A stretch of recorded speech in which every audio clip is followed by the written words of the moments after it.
It's great to meet you. I really enjoyed Homegrown. And before we get into the latest album, I want to know how you survived these last 3 years. It was quite a thing on the jazz community, did its thing to all of us. How did you get through it, and how has it changed you?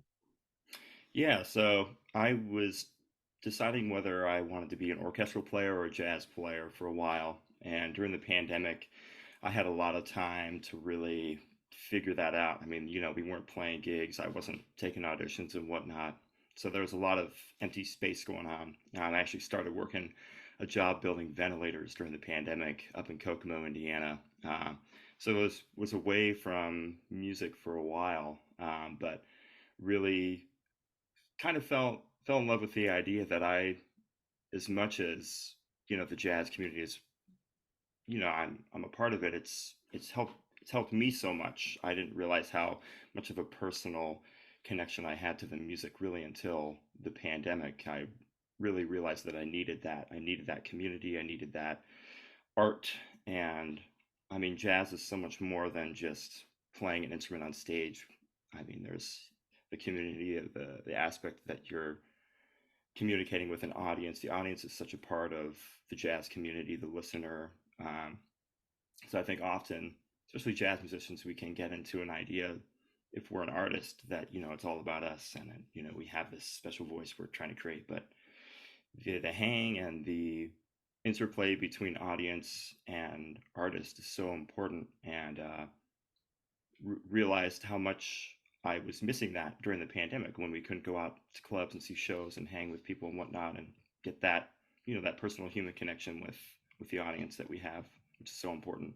Yeah. So talk to me about the latest album. How does it feel to have an album now out with live music happening? And obviously, you were working another job and now you're back into music. How does it all collectively feel? Oh, it feels great. I mean, we just got off the road. We were doing a 10-day album release tour around the Midwest. Just to play that music and evolve with the band is so refreshing. I'm really excited about this album coming out. Came out September 8th, and it's a dedication to my upbringing and to the jazz community in Indianapolis, which is really, really strong. Um, so I'm excited for people to listen to it and hopefully, take away different perspectives from the album. So speaking of, talking about Indianapolis and getting into music, let's go to your beginnings. How did this journey into the music and more specifically jazz happen?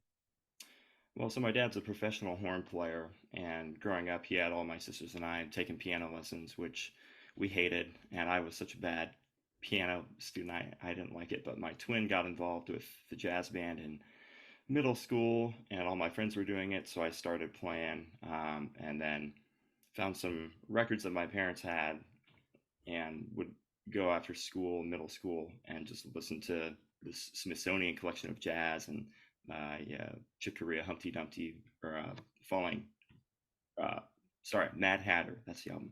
But all these records that I still think about today that were really crucial for me. But I would just go home and listen to those, and really fell in love with it.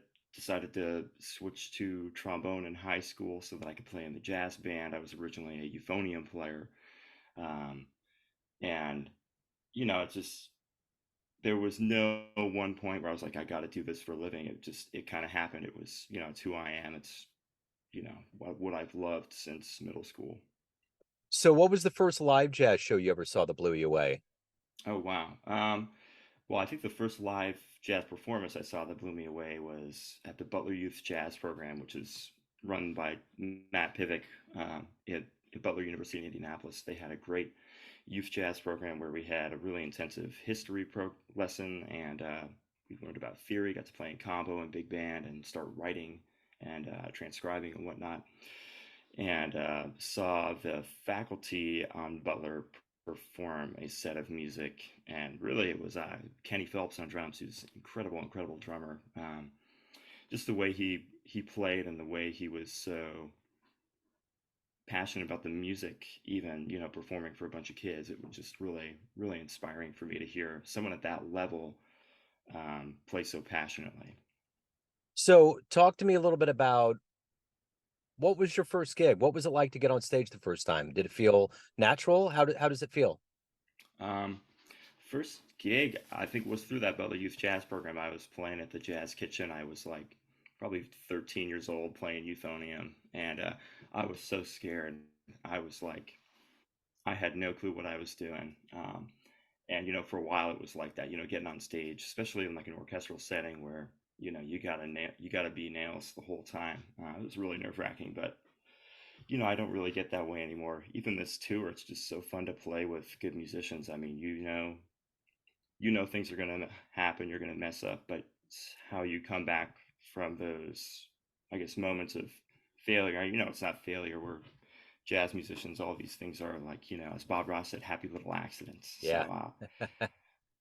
So now it's fun. I love performing. I never get those nerves anymore, which is really great. So there's so many things that go into being a professional musician, but what do you look forward to the most? What do you love the best about it? I love the creative aspect on stage. I love playing with different people and getting to explore the different avenues that the music can take us. I think the creative process is so inspiring and so fun, and it's the main reason I decided to go into jazz instead of the classical orchestral route. So why do you love jazz? Oh, the community, the hang, the history, the creative element of it. There's just everything about it. It's who I am. It's everything I love about life is involved in that. So talk to me a little bit about if you could get into a time machine and go back in time and see any musician anywhere, where are you going? I'm going to see Rasan Roland Kirk play with Frank Zappa. There was a Oh, wow. one concert they had apparently that was not recorded. That was supposedly one of the best musical experiences you could have ever seen. I mean, Rasan is a huge, huge influence on me. Love his playing and writing. So passionate. I mean, just 100% about the music. I mean, that's ended up. That's why he, I think, passed away so young. I mean, he was playing three instruments at a time for 4 hours straight, not taking a breath. I mean, and that was like, he was committed to the music. I mean, and to see someone like that play with an artist like Frank Zappa, who's just like completely on another level, Yeah. that would have been so cool. Yeah. So everyone out there has a perception of you, family, friends, fans, but you ultimately run the show. What's your perception of you? Who do you think you are? Oh, I don't know. That's a tough question. Well, I think I'm a human being first, musician second, but also as time goes on, I'm realizing that those two things are not mutually exclusive, especially in the jazz community. It's like how you are, how you hang, how you act is how you play. So, Yeah. Yeah. So if anyone wants to pick up Homegrown, they want to see you live, anything about your world, where can they go? yeah, so you can check out Homegrown on any streaming service. I would love it if you downloaded it from my Bandcamp. We have 6 CDs available, so if you check out Andrew Danforth either Bandcamp or iTunes, you can purchase the album. We've also got some merch available: T-shirts, posters, and stickers. So that's all available on my Bandcamp. And Bandcamp, almost all the revenue goes back to the artist, and that's why everyone is going to Bandcamp now. I mean, it's such a great platform for creatives. Absolutely, it is. Andrew, this has been great. Thank you for opening up. Again, I love the album. I already had it on the show. So thank you for your time today. Best of luck Oh, with everything. oh, thank you so much, Joe. Absolutely. Before